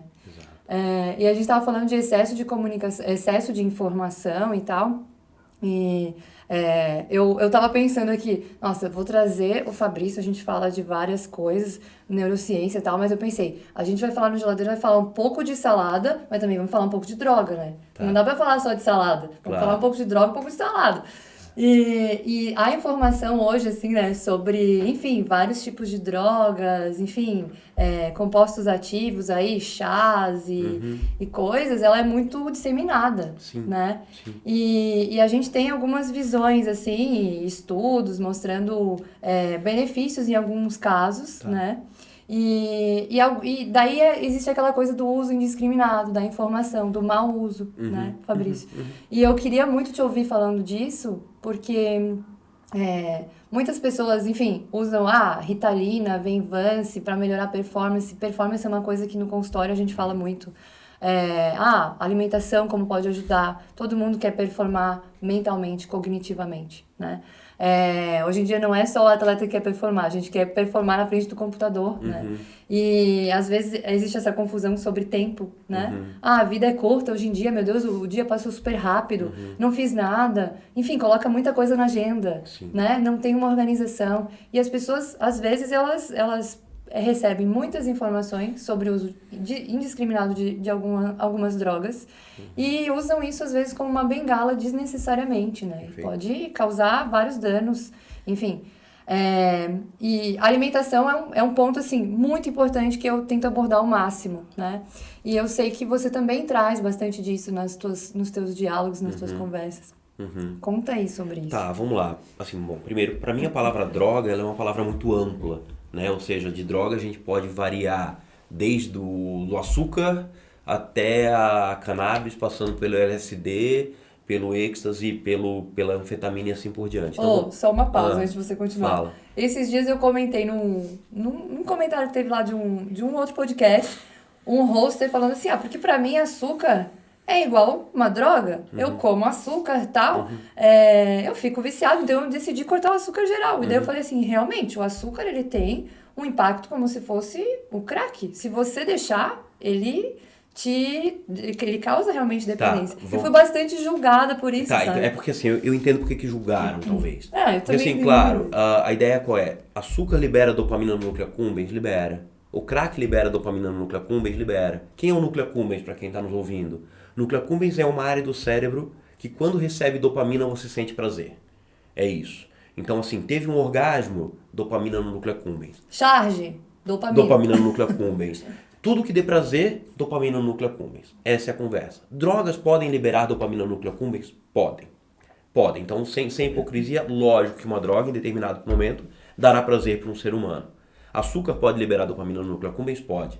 Provavelmente a ideia qual é? Que a gente entenda que existe sempre a quantidade que vai liberar e o potencial de abuso de determinada molécula. Né? Provavelmente nunca a gente vai ver alguém roubando outro alguém na rua para comprar um charge. Tudo bem? Para comprar um charge, mas para comprar crack vai. Entende a conversa? Então, a densidade. A quantidade é diferente. Aí, falando das drogas que melhoram o aprendizado. Vamos pensar assim. Fabrício, drogas que melhoram o aprendizado existem? Suspiro. É o suspiro. A minha vontade é dizer não. Tudo bem? Mas aí eu estaria mentindo. Existem drogas que melhoram o aprendizado. Existem sim. Mas que melhorar o aprendizado calma. É muito sutil. Exato. Agora deixa eu falar, por favor. Né? Nunca eu gostaria que fosse feito um corte aqui. Certo? Não, de forma alguma. A ideia é compreender assim. A ideia é compreender que existirá uma droga que eu vou tomar ela e ela vai me ajudar a ficar mais concentrado por 4 horas para ajudar melhor? Existe. Ela existe. Tudo bem? Ela existe. Só que qual é o custo-benefício disso? Sabe qual é o custo-benefício disso? Será que eu, ser humano, aceito fazer um aprendizado dizendo você só é bom quando toma um comprimido? Pensa o custo disso. Sabe? Pensa um custo para um adolescente que começou a aprender que ele só passou em determinada prova quando ele tomou um comprimido. Será que isso vai ser bom no médio prazo para ele? Esse é o primeiro ponto que eu jogo para as pessoas pensarem. Sabe? Para as pessoas pensarem, ou seja, é algo exógeno. E nessa sociedade onde as pessoas se julgam e se avaliam diariamente, será que daqui a pouco ela não vai começar? Será que eu sou boa mesmo? Então isso é o primeiro... Eu estou falando de psicologia agora. Se questionar. Sabe? Se questionar. Depois do ponto de vista de biologia, vamos dizer assim. Eu comparo essas drogas, eu diria, Ariela, como alguém que pega alguém que está fraco, levanta. Só que se esse alguém tirar a mão, a pessoa cai. Então a ideia é, ela vai dar mais energia? Vai, como se alguém me pegasse e me deixasse em pé. Mas na hora que ela tirar, eu vou cair. E outra, existe uma questão para o cérebro ele não sabe exatamente o nome da molécula. Ele sabe que existe alguém ligando num determinado local. E o mecanismo de ação desses medicamentos que melhoram o aprendizado, ele é muito parecido com o mecanismo de ação de outras drogas de abuso. Então, se você pega uma caixinha desse medicamento, ele tem uma tarja preta dizendo cuidado, esse medicamento pode causar dependência. Então, a ideia é compreender. Eu sou um cara que não recomendo, vamos dizer assim, o uso desses medicamentos que teoricamente melhorariam o aprendizado com esse fim. Por quê? Porque, para mim, primeiro, eu acho muito perigoso deixar um ser humano fazer um tipo de associação que diga para ele que você só foi bom quando tomou um comprimido. Isso é muito prejudicial no médio prazo, porque eu vejo que foi mais longe aquela pessoa que confiou mais nela, sabe? Ou seja, né, a gente falou muito disso, de onde chegar, de onde que eu quero chegar, e isso é muito claro para mim. Quanto mais eu confio em mim, quanto menos medo eu tenho das coisas, mais eu vou longe. E como que eu vou deixar alguém de 15 anos achar que só é bom quando toma uma pílula? Eu não faria isso com meu filho nunca, sabe? Eu deixaria ele reprovar, mas ele nunca passaria sob efeito de droga. Por quê? Porque eu não quero que ele ache que ele só passou porque ele tomou alguma coisa. Eu quero que ele ache porque ele fez por merecer e passou. Então essa é a primeira questão. Depois a outra é energia de verdade, foco de verdade vem da alimentação, vem da qualidade do sono, vem da organização do tempo, vem de uma série de outras questões que vão muito além do que essa molécula que vai só te segurar, né? Mas na hora que ela perde o efeito, tu vai ter um sono de rebote assim por diante. E o outro é a probabilidade de causar dependência, que se eu trabalho para que as pessoas não dependam nem do charge, nem da Coca-Cola, ainda mais eu trabalho para que elas não dependam de droga alguma. É exatamente isso.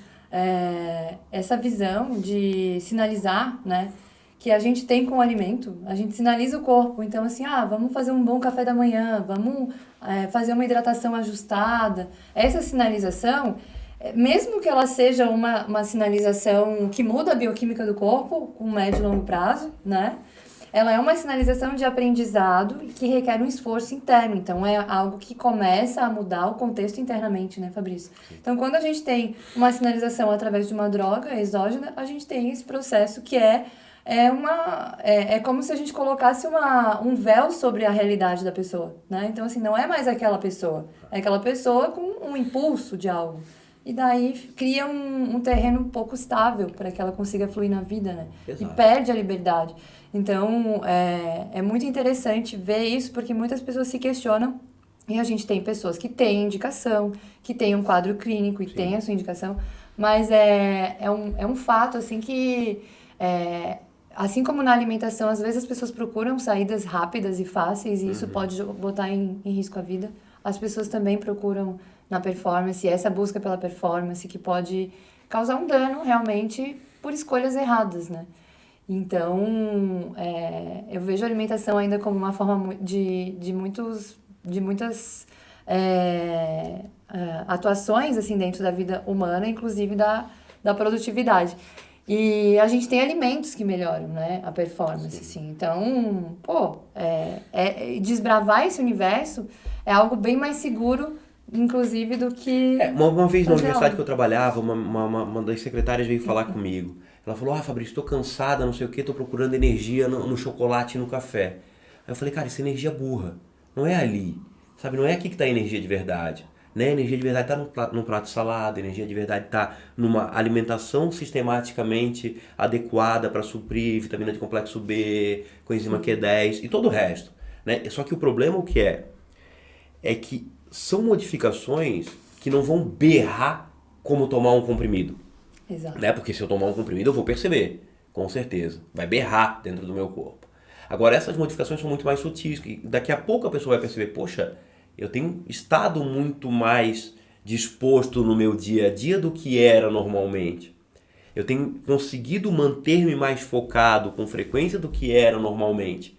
E aí é que é o segredo, né? E aí é que é o segredo, ou seja, de eu conseguir jogar hábitos na minha vida que permitam que eu esteja na maior parte do tempo, pela maior parte dos dias, disposto, ou com um cérebro que não varia tanto. Porque o problema de uma droga que melhora o aprendizado, que é quando ela joga a dopamina para cima, quando ela tira a dopamina, vem a anedonia, vem a perda do prazer. Né? E aí volta para a questão desse indivíduo que entendeu que era no comprimido que ele tinha a alegria. E aí sai do ciclo do uso para o abuso e do abuso vira a dependência. É interessante, né? Porque essa forma de via rápida, ela pode gerar uma queda rápida também, essa sensação de incapacidade, né? E aí a gente não consegue conquistar as coisas, né, Fabrício? A gente acaba ficando naquele looping de tipo, agora eu consigo, porém teve a queda, né? E isso pode gerar até essas oscilações mesmo de humor e esses déficits, né, que podem rolar. Claro, aí junta a fome e a vontade de comer, entendeu? Ou seja, porque normalmente já é alguém que vem de uma série de outros estímulos que estavam lhe dificultando o foco. E o mesmo estímulo que dificulta o foco aumenta a ansiedade. Exato. E é tudo junto ao mesmo tempo, ou seja, sempre quando a gente olha para algo tão multifatorial como a questão de foco, a grande pergunta é, o que está fazendo você perder o foco? Será que você está perdendo o foco porque está sobrecarregado? Será que está perdendo foco porque está dormindo mal? Será que está perdendo foco porque é um sintoma de depressão ou de TDAH? Então, onde está a real causa do foco? Será que é um comprimido que você vai tomar e vai lhe dar mais foco por 4 horas que vai realmente resolver essas causas? Claro que não. Né? Claro que não. Tem todo um processo, né? Quando você falou assim, drogas que melhoram o aprendizado em si é algo tão complexo que não há como dizer uma coisa, né? Porque depende de várias coisas e, enfim, da luz do dia, do sono, da alimentação, de como que você tá, se você tá com problemas financeiros ou não, se você tá em paz com a sua vida, né? Da tua bagagem acadêmica também. O que eu vejo muitas vezes, eu vejo que as pessoas já querem aprender o complexo sem ter aprendido o básico primeiro, sabe? Muito daquela coisa das nossas angústias no começo da graduação. Eu acho que aquilo que a gente falou ainda há pouco, todo mundo passa. Eu diria que 100% das pessoas que fizeram uma graduação ficaram chateadas no começo da graduação. Por quê? Porque a gente entra e vai aprender coisas que não tem nada a ver com aquilo que a gente entrou. Exato. Né? Porém, a gente começa a ver que aquilo estava formando uma base para que aprendesse outra coisa. Sabe? Uma vez eu estava vendo as Olimpíadas. Nas Olimpíadas e tal, Aí um cara foi naquela coisa da ginástica olímpica. Aí o sujeito foi, deu 2 passos e deu 2 cambalhotas no ar e continuou andando. Aí eu falei comigo mesmo, porra, Fabrício, tu nunca vai fazer isso, cara. Aí eu falei, não, tudo bem, eu nunca vou fazer isso porque eu nunca treinei pra fazer isso. Né? Eu nunca me preparei pra fazer. Pra aquele cara foi banal, porque pra ele deve fazer isso muitas horas por dia. Horas e horas. Né? Então, o aprendizado, ele no fim das contas o que é? É só colocar mais 1 ou 2 peças numa base que eu tô fazendo. Né? Numa base que eu tô fazendo. Às vezes as pessoas falam assim pra mim, ah, Fabrício, tu estuda pra caramba. Não, cara, hoje eu não preciso mais estudar muito. Sabe? Hoje eu vou lá e coloco uma peça, coloco outra, dou uma ajeitadinha aqui, arrumo lá, porque eu já vim fazendo a minha base durante muitos anos. Só que às vezes as pessoas já querem começar lá do topo. Ela já quer lá dominar um negócio muito complexo. Na alta complexidade. Mas aí tu pergunta, tá, mas e isso aqui? Ah, eu ainda não sei. E aquele outro?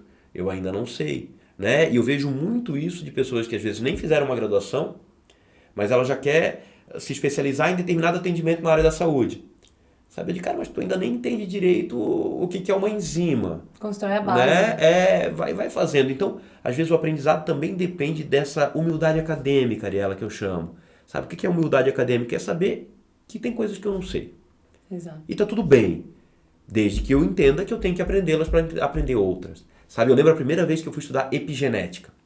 Porra, eu olhei epigenética também, bati o olho naquela palavra e falei, né? cara, que lindo esse negócio. Quando eu entendi que epigenética era como o ambiente controlava a expressão de genes, eu falei, porra, tem que entender isso. Fui estudar. Isso era 2010, mais ou menos. Não entendi nada. Aí exerci minha humildade acadêmica. Falei pra mim mesmo, falei, Fabrício, por que tu não tá aprendendo isso? Tu não tá aprendendo isso porque a tua base de genética não tá tão legal. Voltou pra genética. Voltei pra genética, revi a genética, lembrei as histórias todas lá do cromossomo, gene, blá blá blá blá blá blá blá. Toda a conversa, entendi a genética, fui estudar de novo epigenética. Aí ficou fácil. Aí fluiu. Então, muitas vezes a pessoa quer forçar uma barra, sabe? Quer forçar uma barra. É como se eu dissesse assim, ó, o cara nunca andou de bicicleta, eu já vou dar uma mountain bike pra ele e vou dizer, desce o Morro da Lagoa agora, queridão. Não dá. Não dá, vai cair, vai se machucar. E entendeu? é a mesma coisa para o aprendizado. Então, às vezes, a pessoa já quer ir para o próximo nível, mas ela não faz o básico, que é hidratação. Eu vejo muito, assim, o quanto muda o contexto do ser humano quando ele simplesmente faz a sua hidratação. É a ideia da suplementação. É o cara que já quer gastar R$2.000 por mês de suplemento, mas nem come direito ainda. E o intestino sabe? tá ferrado. Exatamente. Né? Então, essas coisas, esses pontinhos. Ô, Fabrício, mas lá no começo da nossa conversa, você me falou assim, tem coisas que eu já não como mais, porque eu sei... Salsicha. Salsicha eu não consigo, cara, olhar pra aquilo e dizer, meu Deus, eu comia isso, né, cara? Salsicha pra mim é uma vergonha. Linguiça também, já olho pra aquilo e digo, ai, essas coisas que a princípio nunca foram uma comida, eu já não... Pô, salgadinho daqueles bem vagabundos, já olho pra aquilo e digo... Algodão doce, eu acho um pecado, filho meu nunca botou na boca. Quando eu vejo o cara vendendo algodão doce na porta da escola, minha vontade é chamar a polícia. Ai, desculpa. Mas a vontade é dizer assim, cara, não pode vender algodão doce na porta da escola, isso é um crime. Entendeu? Algodão doce pra mim é uma comida que deveria ser banida da face da humanidade, assim, eu acho um absurdo. É açúcar e tem corante. Aquilo é um absurdo. Mais nada. Aquilo é um absurdo. Aquilo um dia meus filhos queriam uma máscarazinha, porque o cara bota a máscara. Eu falei, não, o pai compra só a máscara, mas vocês jogam o negócio fora. Porque aquilo pra mim não dá. Então, assim, essas coisas pra mim assim já não existe mais, né? O refrigerante já faz muito pouco parte da minha vida. O que mais? Que eu não como mais porque eu aprendi. Tirou da geladeira, tirou. Tirei. Geladeira, não, o refrigerante hoje, quando a gente come pizza, óbvio, e aí chega a pizza que a gente ganhou o refrigerante, eu dou pro motoboy e falo, cara, vai, leva pra vocês, porque aqui a gente não bebe. Quer ver um ponto de orgulho meu? O João, meu filho mais novo, olha pro Guaraná e chama de Coca. Olha só. Porra, fiquei orgulhoso. O meu filho, de 6 anos, não sabe a diferença entre um Guaraná e uma Coca-Cola. Ele olha pro Guaraná e fala, pai, tu não vai tomar essa Coca. Pra ele, ele tá entendendo? Então assim, eu falei, missão quase cumprida. Sabe? Missão quase cumprida. Teu filho de 6 anos não sabe distinguir um Guaraná de uma Coca. Pra ele é tudo porcaria. Entende? então isso pra mim é legal. Sabe? Isso pra mim foi uma vitória. Quando ele olhou pro Guaraná e chamou de Coca, eu falei, ganhei. Ganhei, fechou, e é cara. isso, né, Fabrício? Claro, pô. Porque não é não apresentar, a pessoa sabe. A criança vai saber e ela vai conviver com isso. Exato. Mas é muito interessante você oferecer todas as ferramentas e toda a informação que na tua geração, no teu desenvolvimento enquanto criança, talvez era diferente, Sim. Não tinha tanto. Mas entregar isso para eles e saber que eles vão conseguir, com discernimento, eleger os momentos para cada coisa, né? Exato. Exato. E se puderem escolher não tomar, é melhor ainda, né? Exato. E se puderem escolher, poxa, não, refrigerante não vou tomar, né? Ou outras questões, assim. Então, eu diria que assim, o que que eu não como mais, assim mesmo, a salsicha, aqueles salgadinhos já bem menos, assim, é muito disso, assim. Depois tem toda a mudança, assim, em direção arroz branco, é outra. Arroz branco também, eu digo, cara, por que eu vou comer isso aqui? Assim, por que que eu não- Desperdício, né? perder tempo, assim, então eu vou comer um arroz integral. Então arroz integral Complexo já B. é bem melhor nutricionalmente falando um arroz branco para um arroz integral, entendeu? Então arroz branco também é outra coisa que eu já olho para ele e digo, não tô afim de comer isso aqui, cara. Se é para comer isso aqui, eu como outro carboidrato, outra fonte, bem melhor, e assim por diante. É muito interessante, né? É, Porque a gente começa a ver, tipo, não é radicalismo, é só uma questão de escolha. Pra mim é mais inteligente, vamos dizer assim, entendeu? Se eu tenho lá um arroz simples. integral e um arroz branco, pra que eu vou comer esse arroz branco aqui que vai me dar quase nada de nutrientes? Eu tenho do lado o arroz integral, que é bom a mesma coisa e é bem mais completo. Sabe? Então eu vou no arroz integral, assim, não, só tem arroz branco. Pô, então não tem outra fonte de carboidrato nesse restaurante, senão não é restaurante pra mim. Ou Exato. seja, então não é um lugar que eu quero estar.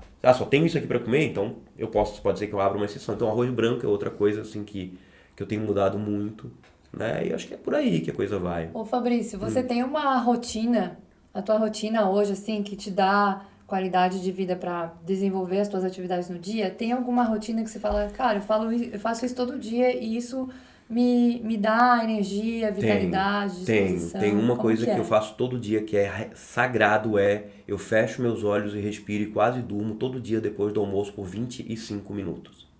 Todos os dias.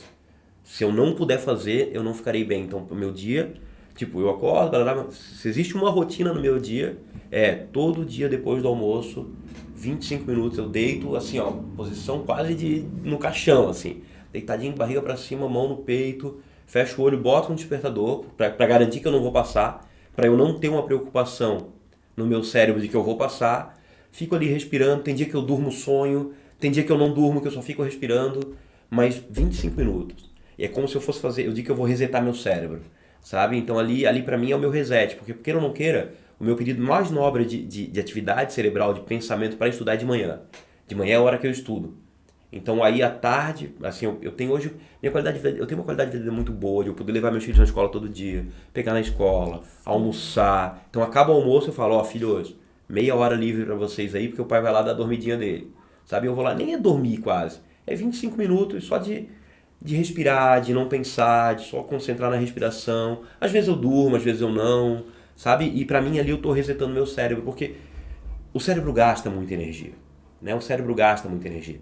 Então se eu consigo num determinado momento do dia só diminuir um pouquinho o consumo energético ali, isso me dá mais energia pro final. Então pra mim, quando tu me pergunta, né, tu tens alguma rotina? Essa é minha, essa é clássica minha, assim. Quem me conhece sabe. Vai acabar o almoço, eu vou pedir licença, vou dizer, cara, me dá um tempinho. Entendeu? Um tempinho. E não é um tempão, é 25 minutos, assim. Contado no relógio e me faz um bem danado, assim. Aí eu melhoro o humor, fico melhor. A gente bem vê, bom. né? A gente vê nos países lá da Europa, as pessoas que têm realmente esse hábito, elas são mais longevas. A gente tem países mais longevos, né? Sim. E a longevidade está relacionada com a aptidão de você estar bem, não só com mais idade, mas bem, vivendo bem por mais tempo, né, Fabrício? E essa soneca aí é muito falada, é muito importante. Isso é pra mim. E é exatamente isso. Às vezes é soneca mesmo, de dormir, sonhar, e às vezes Só dar uma respirar. viajada, às vezes assim, eu só fico ali e eu sinto, opa, eu vou, não vou. E ok, assim. E pra mim é fundamental. É o meu. É o meu, assim. Tem várias outras coisinhas que às vezes acontecem ou não. Mas essa é 7 dias por semana, assim, sabe? Isso acontece. E nunca passa muito, não. É 25 minutos, no máximo meia hora. E toca a vida. E vai Se pra a gente frente. for falar de sono aqui, tem muita coisa interessante, né, Fabrício? Nem dá pra Cara, eu entrar diria profundamente, que mas o assim, sono- ó, que pra mim as pessoas, que bom que as pessoas têm respeitado cada vez mais o sono, né? Que bom que as pessoas têm respeitado cada vez mais o sono. Eu fico chateado se eu vejo alguém dizendo, não, eu quero dormir só 2 horas por dia. Eu digo, cara, isso é uma ignorância, né? Então, assim, que bom. O ato de dormir de noite é fundamental para a saúde mental, né? É fundamental. Eu acho que o grande segredo da vida é ter a cabeça calma, ter a cabeça tranquila, ter a cabeça que não flutua tanto, né? Porque o cérebro flutua, né? Flutua. Então, quanto mais eu conseguir deixar ele dentro de flutuações mais normais, melhor. Ondas mentais estáveis. E isso te dá a possibilidade de pensar a médio prazo, né? Porque muitas vezes as pessoas... Eu já tive esses momentos da vida que eu dizia até para uma amiga minha, eu falei, cara, parece que eu tô no meio do mato e o mato tá aqui na minha frente, eu não consigo ver no médio prazo. Sabe? Eu só consigo tirar o mato da minha frente, eu tô dando um passo de cada vez. Esse momento já foi eu, com certeza. Provavelmente na época que tu teve aula comigo era isso, né? E quanto mais calmo tu tá, mais tu consegue olhar pra frente, seja pra tua vida pessoal, seja pra tua vida profissional, espiritual, seja pra isso. Porque pra mim, a minha definição de sucesso, Ariela, não é ter grana. A minha definição de sucesso é ter equilíbrio, né, entre o dinheiro que eu tenho e a qualidade de vida que eu tenho e como eu, Fabrício, estou evoluindo enquanto ser humano e cuidando dos meus filhos, da minha esposa, da minha filha e de mim, né, e de mim, porque às vezes a gente se joga tanto para os outros que esquece da gente também. Então isso é ser bem-sucedido, né, isso é ser bem-sucedido, ter essas oportunidades de viver essa vida tranquila. É muito interessante, né, que essa última fala tua mostra o quanto que a gente é uma teia realmente de várias coisas, de sono, de rotina, de família, de aprendizado, de experiências que vieram. E esse complexo, né, essa teia complexa faz o Fabrício, né, com todas as experiências dele. Então, assim, a unidade e essa individualidade que a gente tem é muito interessante, né, de ser ouvida e vista com calma, porque principalmente nesse mundo acelerado aí de informações, a gente conseguir parar para analisar que o ser humano ele é o que ele é hoje por causa de toda uma jornada e por causa dos valores, das coisas que ele traz para perto que são importantes, né? Essa soneca aí é uma coisa que você traz para você porque você vê que faz com que o Fabrício seja um ser humano melhor. Exato. Né? Exato. E esses pequenos pontos mudam a vida de algumas pessoas que às vezes estão nos assistindo aqui e pensam, pô, quem sabe eu tô realmente cansada, né? Por muito tempo, vou tentar dar essa pausa que eu vi que o Fabrício dá. Isso é uma coisa tão simples, né, Fabrício? E é feita por muitas pessoas. Enfim, mais antigos principalmente, e às vezes a gente esqueceu disso na modernidade, né? E de ter esse tempo, eu falo muito sobre o respirar, né? No meu hábito, assim, na minha rotina, tem muito de respiração, porque fiz um curso de formação de yoga e aprendi bastante através do yoga essa questão de que o oxigênio, ele é o primeiro nutriente, né? Depois dele, a gente consegue fazer bom uso dos outros. Então, antes de tudo, a gente respira. E depois a gente faz escolhas alimentares, depois a gente se comunica, depois a gente se relaciona, depois a gente pensa no que a gente vai entregar para o outro, mas antes de tudo a gente traz ar para dentro, né? Então, às vezes as pessoas elas não percebem o poder que tem de você estar simplesmente num momento teu respirando. Pode ser num momento de relaxamento, deitado, pode ser uma meditação, pode ser uma oração, pode estar relacionado com as tuas crenças ou não, né? De você ter esses momentos. Pra mim, na minha prática, é isso, assim, de manhã, começar no silêncio, ter uma abertura de silêncio, então não começar já com ruído, com barulho, e daí ter esse momento de respirar e perceber a expansão total dos meus pulmões, esvaziamento total, 100%. O pulmão é um músculo, né, como um quadríceps, então é um órgão que tem essa fibra, que precisa dessa expansão, desse exercício, e às vezes estamos aqui falando, né, quase 2 horas, conversando, e a gente fala muito e a gente se comunica e usa pouco dos pulmões às vezes, né, dessa expansão total. Então, acho que é bem válido e até combina com a tua dica aí de respirar, né, profundamente, ter essa percepção do poder aí da respiração. Exato. Legal. Pô, muito show, Fabrício. Quero te agradecer pela tua partilha aqui, das tuas histórias, da tua família, de todas as tuas experiências, o que tá por trás, né, do bastidor do Fabrício. Exato. E se tu quiser falar aí tuas redes sociais pra galera te seguir, te acompanhar lá. Eu que agradeço, primeiro de tudo, né? Eu acho que foi uma experiência muito diferente para mim, porque foi a primeira vez que eu vim convidado a falar, mas não sobre neurociência, então tu me deixou à vontade para ir falando, espero que tenha contribuído. E eu agradeço todo mundo que assistiu até agora. É só me procurar nas redes sociais, é Fabrício Assini, meu nome e meu sobrenome. Se jogar no Google, aparece, né? Meu site, minhas redes sociais, meu canal de YouTube. Todas as minhas redes são fabricioassini.com.br ou YouTube Fabrício Assini, Instagram Fabrício Assini. Muito obrigado. Show! Então, Assistam o episódio do Fabrício e os outros no canal do YouTube do Geladeira Podcast. Se inscreve lá no nosso canal. A gente também tem um canal de cortes do Geladeira, onde tem os melhores momentos de cada episódio, de uma forma mais sucinta. E tem também no Spotify, então siga Geladeira Podcast no Spotify, pode assistir em áudio e vídeo, acelerar, pausar no teu ritmo. E no Instagram também a gente tem alguns cortes. O meu Instagram também está disponível se vocês quiserem me seguir. O meu nome é Ariela Dutra, o meu Instagram é NutriAriela Dutra com H e 2 L's. E a gente vai se falando. Até a próxima.